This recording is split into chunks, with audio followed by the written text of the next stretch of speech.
It's all about the small steps. A lot of times we try to make these big strides in our life, and that's where we get a lot of stress.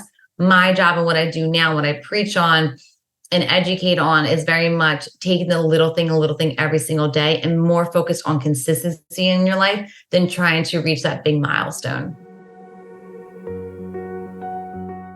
Welcome to Making Change with Your Money, a podcast that highlights the stories and strategies of women who experienced a big life transition and overcame challenges as they redefined financial success for themselves. Now here's your host, certified financial planner, Laura Rotter. I am so excited to have as my guest today, Jessica Harrington. Jessica is a stress-less health educator. Through her career in education, she realized that we all have a common issue. Everyone, at some point or another, struggles with handling stress. Through her own life journey, Jessica came to create Journey to Yourself, a business through which she's a speaker and stress management health educator. So welcome, Jessica, to the Making Change with Your Money podcast. Thanks for having me. I always start these interviews with the same question, Jessica, which is, what was money like in your family growing up? Oh, okay. So growing up, I wouldn't say that it wasn't a lot. There wasn't much. We had to, make ends meet. We had to figure a few things out for sure. Yeah. Interesting. So the way you said that made it sound like the family shared responsibility. I mean, how was that communicated to you? Oh, for sure. We definitely had to do our own parts. When we wanted something, we all had to do our own parts to help bring money in. We all had to do our own parts. So it definitely was a shared thing for sure. So it sounds like is it true? Should I assume that you were working from a young age? Oh, yeah. My brother and I, we started a dog poop picker-upper company. Oh my God. I was probably second or third grade. And so he would walk and then it kind of grew into, he started walking the dogs and I would pick up the poop in the yard. And then it grew into him mowing the lawns and I did the dog stuff. And yeah, it actually kind of grew a little bit. You have an older brother? I sure do. Yeah. He brought you along on the... I got to do the fun stuff, I guess. Yeah. That's, I hear people babysitting. I hear people, I've never heard picking up dog poop, but sounds sort of creative. I guess people needed it. And then in the winter, we did snow shoveling. Wow. So very physical work. I never thought of it that way, but yeah, it sure was. And Jessica, were you able to use the money as your own spending money, or were you expected to buy your clothes or school supplies or something? Yeah, for sure. It was expected to be shared with the family, but it also, if we wanted like our own cell phone as we got older, it was things like that. If we wanted to do certain things, we had to contribute in some way for sure. So it sounds like your entrepreneurial journey started when you were 7 or 8 years old. Didn't even realize it until now. Thanks for bringing that up.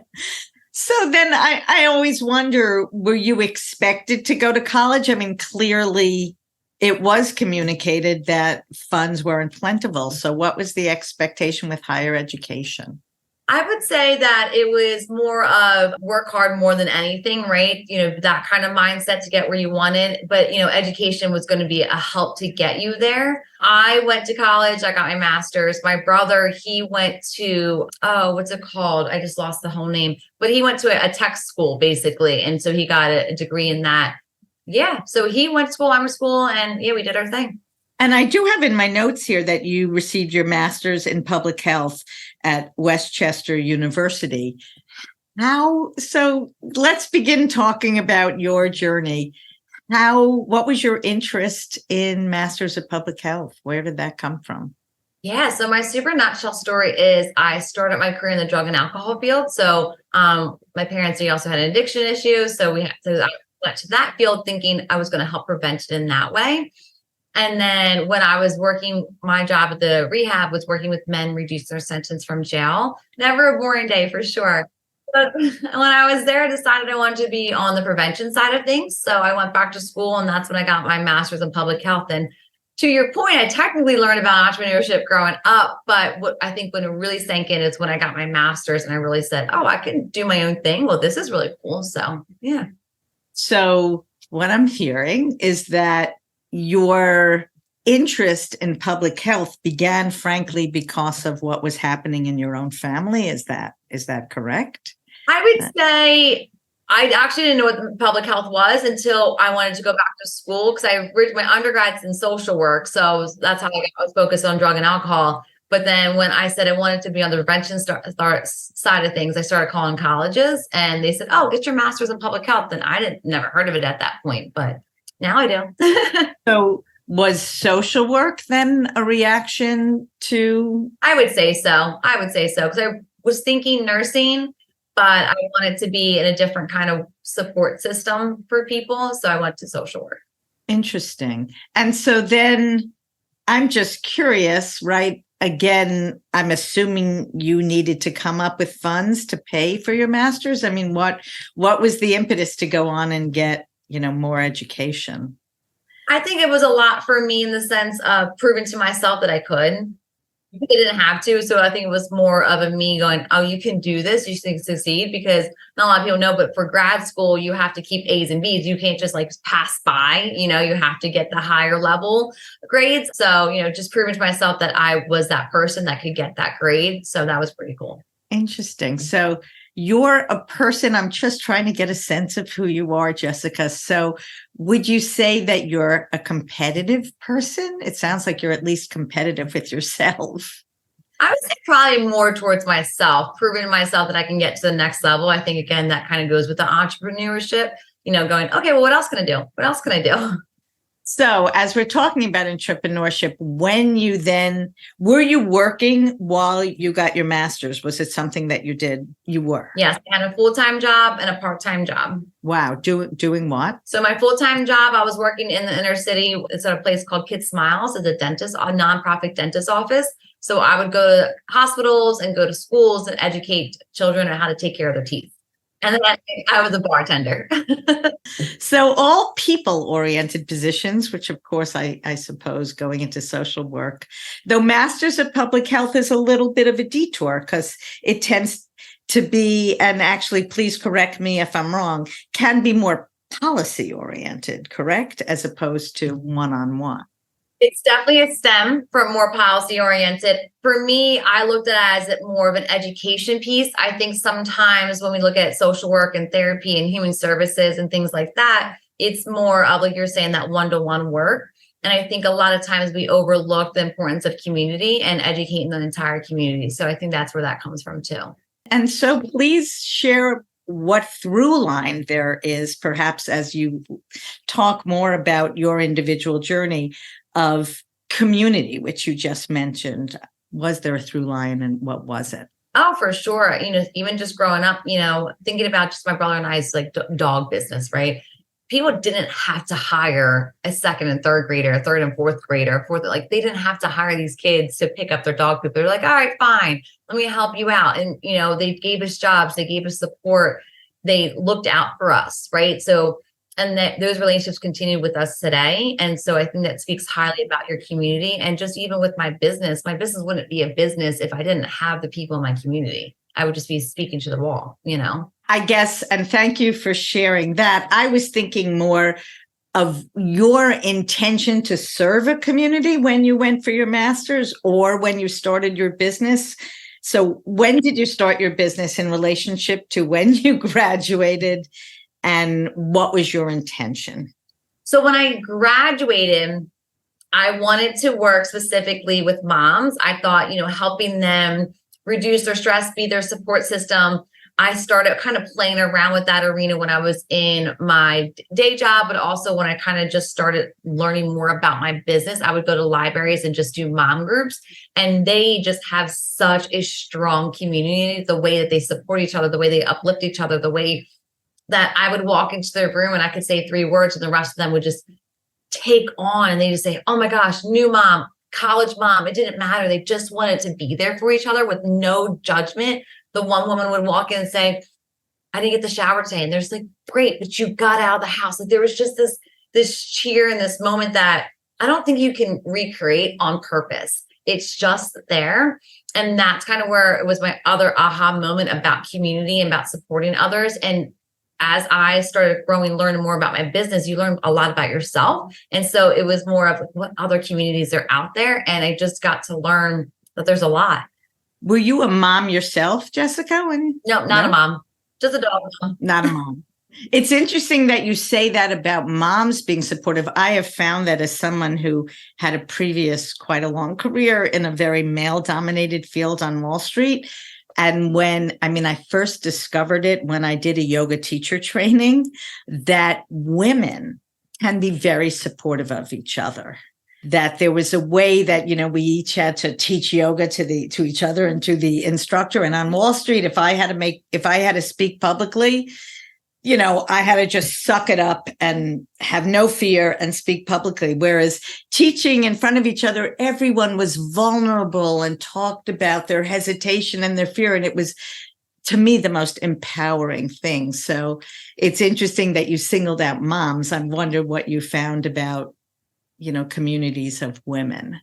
Yeah, so that was when I started. I guess communities winning. So I haven't specifically grown to that piece. I guess where I'm at now, my business actually started taking over in the blue collar industry. So I have a lot of my corporation work is in the blue collar industry, but I do a lot. I guess my one group that has a lot of women is my realtor group. So I'm in a group where I go into them on a quarterly basis, and it's a bunch of realtors, and it's all women in there, and it's very much the same thing.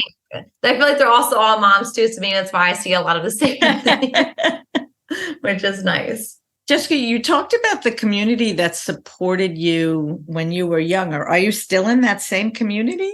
I am. I still see them quite often. I was just at my brother's wedding this summer, and a lot of them had attended. So it's really cool to see that they're still there rooting for us. I guess I meant geographically. Have you relocated, or you still? I'm still in the same area, yeah. Really? That's so interesting. I guess it's a nice area to be in, which you said is outside of Philadelphia? Is correct. Yes, I'm outside of Philadelphia. Very, very nice. So could you please share, I guess you talked about when you first started out, you were going to libraries and talking to moms, I guess, about stress? For sure, yes. And so can you speak to what you were doing and how it evolved? Yeah, of course. So when I first started, it was just going to libraries. I just more wanted to see what the program looked like. I wanted to get the survey. I wanted to see the public health side of things, right? What do you want? What am I giving you? Where do you need it? What time works the best for you? What kind of tools are you looking for? And that's what I really started learning more about, that making time for them piece. And when I was learning about making time for yourself, I also learned that I wasn't making time for my own self because I was working full time. I was working part time, volunteering on the weekends, trying to grow a business, finishing grad school, right? And so everything kind of snowballed after that. After I got into a car accident because I fell asleep at the wheel, everybody was fine. I would just start that, like, everybody was fine, but I did get in the car accident, and that was kind of my aha wake up moment again. I feel like I had a lot of these during my career business. And I learned at 24, 25 years old that even somebody that has no kids, that's not a mom, that you can still burn out, and it takes over your life physically, emotionally, everything in between. And so that's what I had to start to learn about myself. And for me, where it transitioned into where my business is today is learning that it's just all about consistency. It's all about the small steps. A lot of times we try to make these big strides in our life, and that's where we get a lot of stress. My job and what I do now, what I preach on and educate on, is very much taking the little thing every single day, and more focused on consistency in your life than trying to reach that big milestone. And it sounds like you work primarily with different business owners. Is that correct? So I have my one-on-one client work with different individuals when it comes to working with stress, creating habits, making that me time, looking at things in a different perspective. And then I go into corporations as well. And I have a couple educational workshops that I do for them as well. Because you mentioned that you're dealing with a lot of people in blue collar industries. So is that one-on-one or through their employers? That's through their employers. Yes. That's through their employers. And I provide that those are part of my monthly workshops. Oh, that's wonderful. So I guess you said a number of tactics or tools we can use. You said them very quickly, and they're often easier said than actually experienced. So I'm sure our listeners who, as I said in the intro, everybody has stress, would really benefit from getting sort of an understanding of, if you could walk us through some of the tools and sort of how you actually teach them. Yeah, of course. So the one tool that I really focus on is making time for yourself. And what does that look like?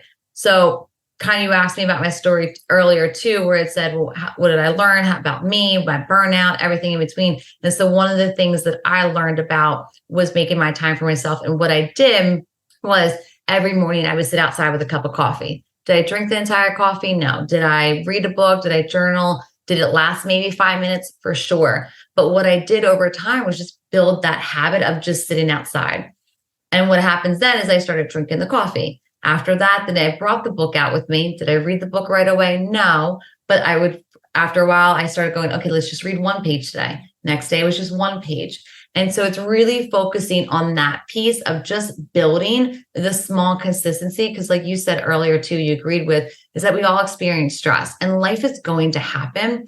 So when I create that, that's my habit of just sitting outside with a cup of coffee every day, I'm still, even at the worst woe time of my life, I can at least fall back on that first habit. Because it's very easy to fall back on habits, but what's my foundation habit? And so for me, that's what I really work on with what works the best for Laura, what works the best for Brittany, what works the best for John, right? Because you might not be a coffee person. You might not like sitting outside. But how do you learn what you know and what you need? By making time for yourself. And that's kind of like that bigger picture of when I sit with myself, I get to learn what I need and want. Then I'm able to create communication with that. And I'm able to keep boundaries with that. And that leads into the stress less piece, because once I start making time for myself and learning about that, I'm then able to see things differently and also maybe take some things out of my life that are not important. I love that. And as I listen to you, Jessica, a couple of things come up for me, which is I think about when, I'm a meditator. And so when people, and you say to people, take just 5 minutes and meditate. And they say, well, I don't have 5 minutes. You say, okay, if you don't have 5 minutes, take 10 minutes to meditate, And then so that how do you actually get people to do that? And something else that comes to mind is, in the financial field, you might say to people, pay yourself first, right? Have an automatic transfer as your paycheck goes in of a certain amount. Again, could be $5 that goes into a savings account. So it's not like waiting for there to be leftover money, but pay yourself first. So I'm curious whether it's going outside or whether it's a different tactic. Do you tell people to put it in their calendar? Do you tell people to attach it to an already existing habit? Like, how do you actually make sure that the make time for yourself gets done? And so that's actually a really good point. So that's kind of where that personalization comes to, because if I'm already drinking the coffee every day, it's okay. Well, then you're going to drink the coffee while it's hot. It's my saying to drink the coffee while it's hot. So that's not going on social media. That's not checking your emails. You're just take the dog outside and you just drink the coffee while it's hot. So it's that attaching to that other habit. If you're already drinking your coffee every morning, drink it while it's hot. If you have to stand over the sink because you don't want to sit down because you can't go over, that's fine. Take the 2 sips, take the 1 sip, drink it while it's hot. Just meeting yourself where you're at. I think sometimes we beat ourselves up because we want to be the 10-minute meditator. We want to do the 45-minute yoga. We want to go to these retreats. We want to read. We want to do journaling, which are all amazing. But we forget that these people that are teaching these practices didn't just wake up and was able to touch their toes. They didn't just wake up and able to sit for 15 minutes or 30 minutes with meditation. It's not a thing. They had to create that habit, and we tend to beat ourselves up more with that. So yes, it's building on what you already do, but it's also kind of keeping track and what works the best for you and keeping track. Some people, they like their calendar and they want to write stars on it because it's like another it's amazing. I see it. Yeah. There's also free apps that I educate others about that they can use. There's one that's called Daylio that I recommend, Daylio.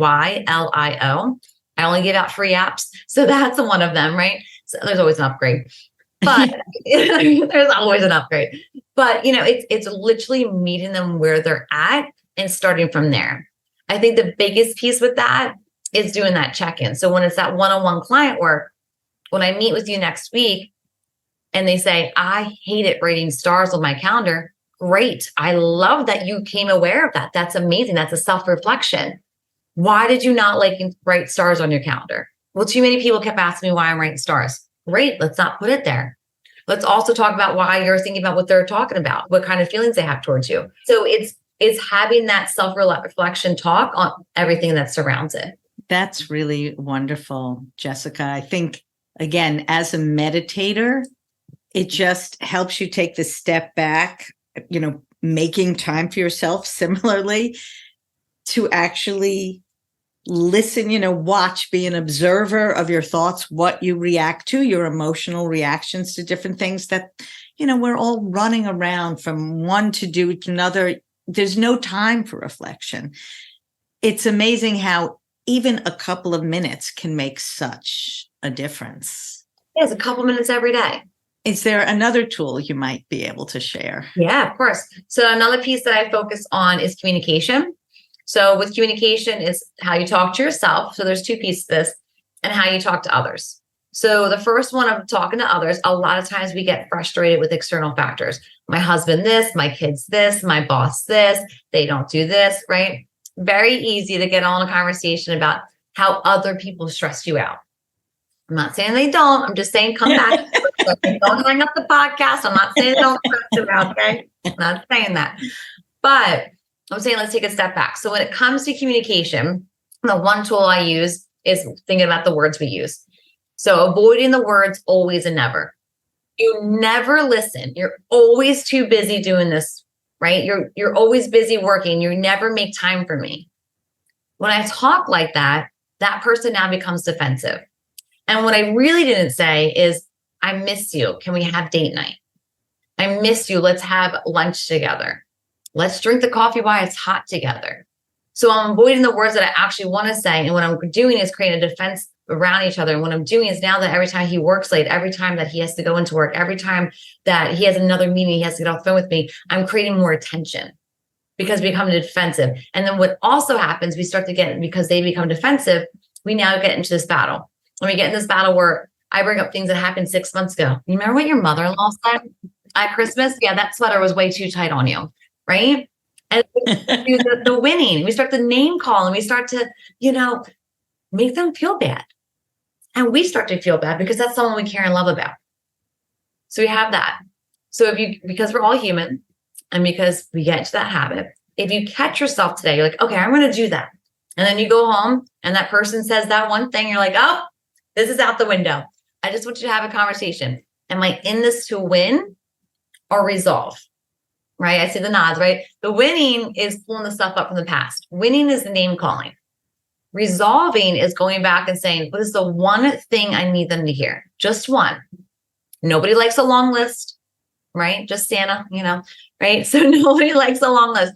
What is the one thing I need them to hear? That's it. I miss you. And then going back to yourself, giving yourself that grace of not judging yourself. I know, easier said than done. But thinking about the words that I'm using, right? And think of it this way. If I wrote down everything that I said about myself a day, you're ugly, you're not worth it, you're not loved, give up, no one loves you.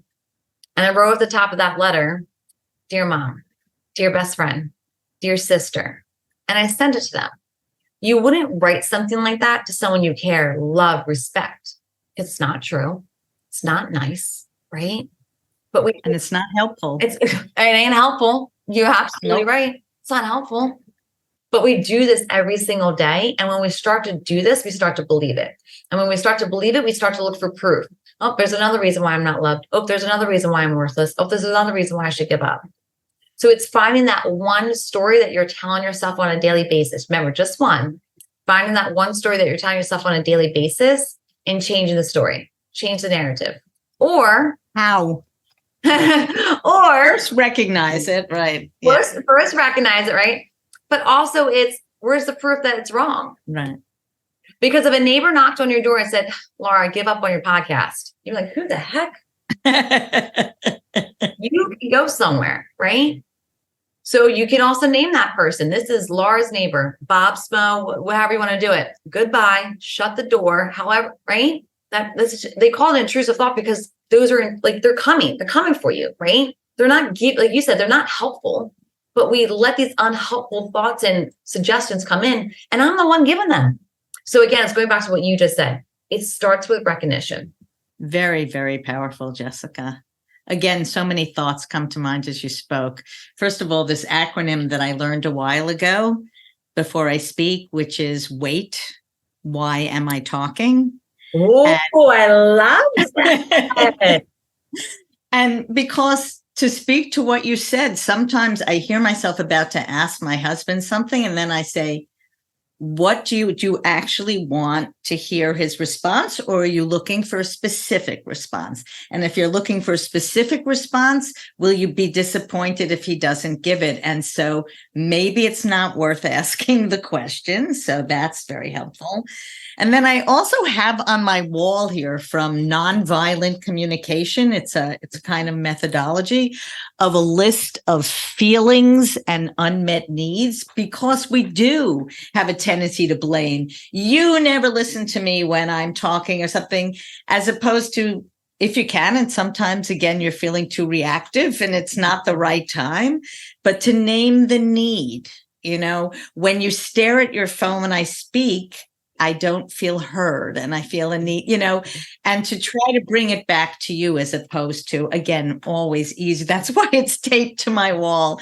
Always easier to think about than to actually do, but to be aware that it's actually another human being who'll become defensive, and then you'll start a spiral, exactly as you mentioned.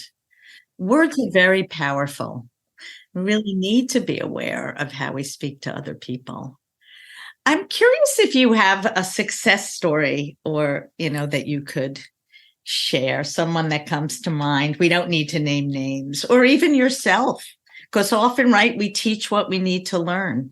Oh, I love that. So there's a couple of things there. Definitely with myself, I have learned different things in the sense of communication. So obviously, like you're saying, someone will ask me a question about communication when I do my communication workshop or with my one-on-one clients. And I'm going, oh, wow, as I'm researching, I need this. I should imply this. And this is actually important in my life. But I think what the cool part with that kind of stuff is that you also kind of see your own growth.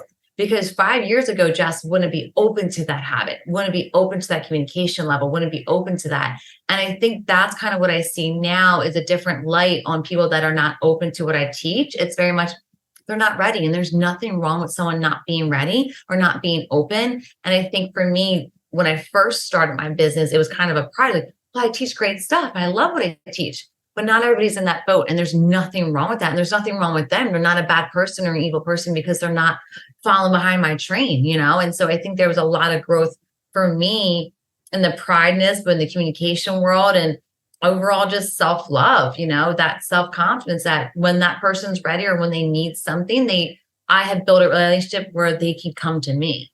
You've noted several times about the self-knowledge that comes from being an entrepreneur and building a business.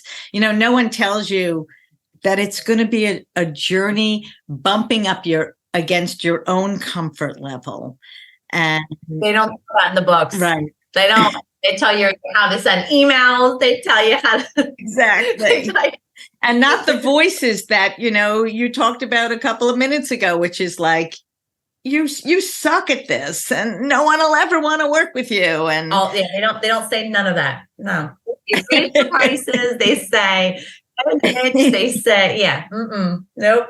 It's really when you can be with what is, it's so powerful. I feel like there's so much growth that comes from working for yourself and the inevitable ups and downs that come from building a business. So how long have you had your own journey to, journey to yourself? How long have you had the journey to yourself business? A little over 3 years. Wow. And would you say that over that time, your definition of success has shifted? I mean, for sure. I think, for me, my definition has been a different kind of happiness, right? So a different kind of happiness for my team, for myself, for my family. And so that has always changed because I'm growing. So what my first year of success of happiness looks like was different than what it is now, right? So my 1 or 2 clients or the visibility or my podcast or my workshops, they've grown. So it's definitely changed because my happiness goals have changed, right? Well, I'm curious, how have your happiness goals changed? I think being realistic was the thing. I think when I first started out, I wanted to make X amount of money. I wanted so many clients. I wanted to be this kind of visibility. I wanted my podcast to be like, I wanted these things because, as you know, when you read the books, they say this takes 2 months. All you have to do is follow these steps and you'll have the business of your dreams. You might have the business of your dream after selling this book, but exactly. Or the training or the workshop. Yeah. the webinar, yeah, there's one every day, right? But I think for me, my definition of success has changed because that's not how, it's not just about the money. It's not just about the client. It's been about a lot of relationships, and relationships have always been important to me. But in the sense of growing my business, it's not that I poo-pooed on people. It was, relationships fill me up differently. They fill me up in different ways where it's, because as again, we just talked about the ups and downs, you have those. And so when you have these other relationships, they're there for you. And it's the coolest thing to be able to call another entrepreneur and say, today sucked.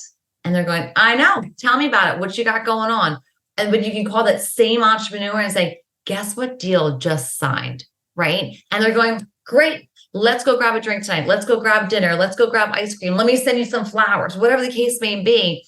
And you have that same person is rooting for you. And I think that's just so cool. And I don't think in other businesses, when you are 9 to 5, you get to see that kind of relationship because it's a different kind of understanding. And I think that really goes back to that community, what I was talking about earlier with the mom group, where not that I always agree that you have to go through something to completely understand it, but there's definitely a difference when someone has walked through those similar shoes to have a different understanding.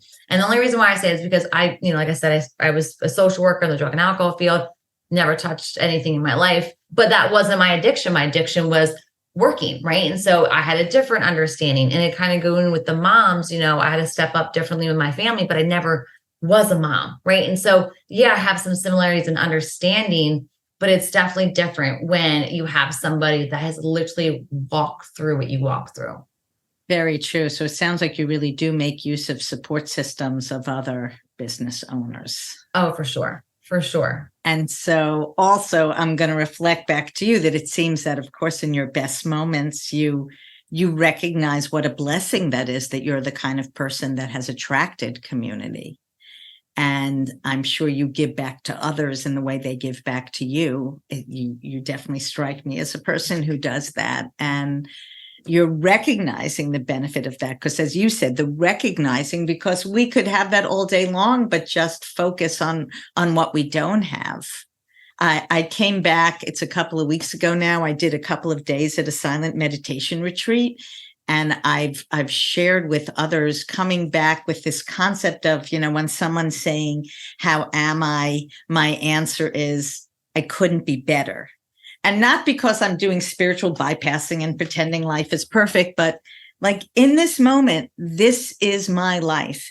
And I could, focus on the fact that I wish I signed more new clients this month, or, I wish my revenue was higher, or I could focus on the fact that before this call, and it's 80 degrees out in the New York area, I walked my dog. I ran into some other people I know walking the dog. And just a couple of years ago, this would have been the most amazing thing to me, to in the middle of my day to be able to walk around the block. I was stuck on a trading desk, from 7 a.m. to 7 p.m. and not to take this life that I've created for myself for granted. And it takes a reframing that it sounds like you do for people.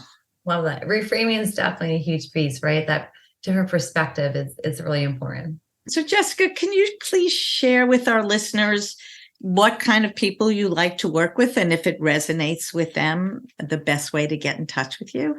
Yeah, of course.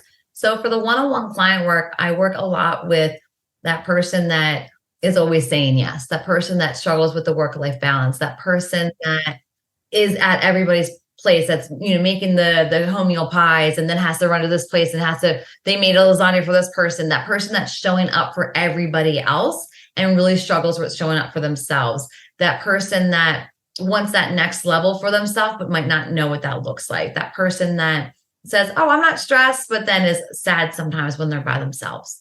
Right. So that person that's kind of looking for that next moment. So maybe it's stress to them, maybe it's stress to others, but it's that person that's looking for that next level, whether it's in the work-life balance mode, which obviously I work a lot with moms, but not limited to.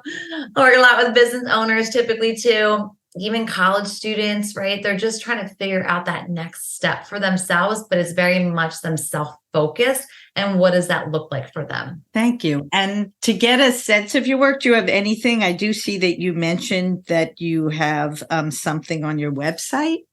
On my website, yes, you can see events that I'm at. I do virtual and in-person events. On my website, you can see my podcast that I have. You can see that one-on-one client work. So it's all broken down, all the finances on there, the different programs that I have, along with my educational workshops as well. So as we come to the end of our time together, is there any other idea you might want to share? Saying thank you to you, because I love going on someone else's platform and just having a great conversation. So thanks for you to having a great conversation. It's always nice. And I guess like the other cheesy thing is just, there's nothing wrong with making time for yourself. There's nothing wrong with learning yourself. And that self-reflection seems scary, but it's only growth, and changing your mindset. It's not to beat up on yourself. It's just a growth for yourself and giving yourself that opportunity. Beautiful, beautifully said, Jessica. And it needs to be said in this culture that denigrates taking time for yourself, makes you feel like somehow you're self-centered or you're not productive. So thank you so much, Jessica, for taking the time. I really enjoyed our conversation.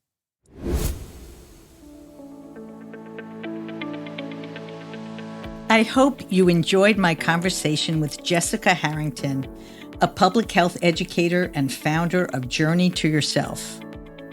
Some of my takeaways that I'd like to share. Make time for yourself. After Jessica experienced burnout, she learned about making time for herself. She built the habit of sitting outside in the morning with a cup of coffee. She started small, building consistency, and it has become her foundation habit that she can always fall back upon.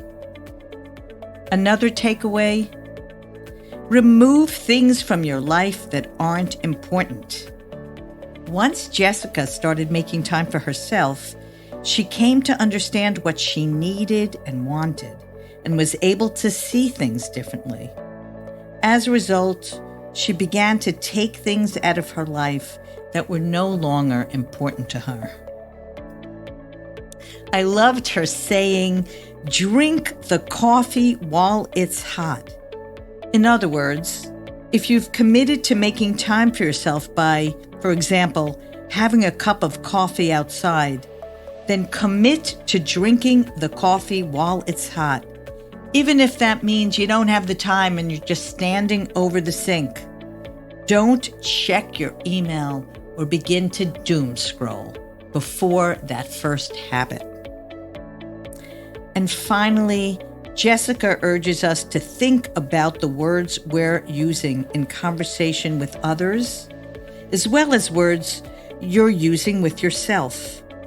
Find that one story you've been telling yourself on a daily basis and change the narrative.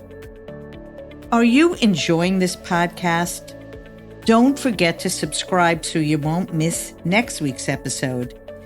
And a rating and a review would not only be greatly appreciated, but it will help other women just like you find this podcast. Thank you so much.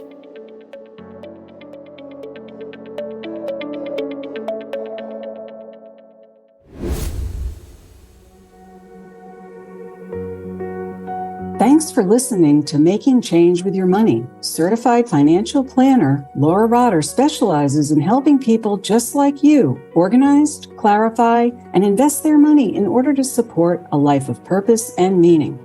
Go to www.TrueAbundanceAdvisors.com/workbook for a free resource to help you on your journey.